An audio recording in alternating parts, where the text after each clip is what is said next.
তাকে কেন পদক দেওয়া হবে? সে তো পলাই গেছিল, সে তো যুদ্ধের মাঠ থেকে পলাতক, তার শাস্তি হওয়া উচিত ছিল। সে তো স্বাধীনতার স্থপতি, আওয়ামী লীগের স্থপতি, বাংলাদেশের জনগণের জন্য না। আমরা যখন যুদ্ধ করি সে তখন পাকিস্তানের মুরগি আর ছাগলের মাংস খাচ্ছিল বসে বসে।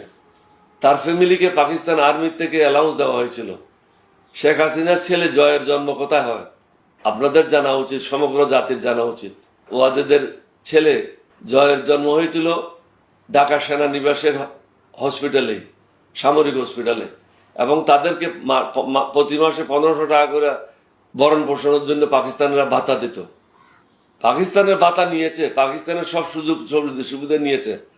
হাসিনা পাকিস্তানিদের জিপে করে সিএমএইচে গেছে, তার বাচ্চা সেখানেই হয়েছে। সুতরাং বাংলাদেশের স্বাধীনতার জন্য তাদের কি অবদান, যার জন্য তো বাংলাদেশে এই অবস্থা করেছে, লুটপাট করে। আপনারা এখন দেখেছেন শ্বেতপত্র পাবলিশ হয়েছে, 28 লক্ষ হাজার কোটি টাকা শেখ হাসিনা এবং তার দলের লোকেরা লুটপাট করে বাংলাদেশ থেকে নিয়ে গেছে। আজকে বাংলাদেশকে বিক্ষের জুলি করে ছেড়ে দিয়ে চলে গেছে। এটার থেকে বের হওয়া খুবই কঠিন।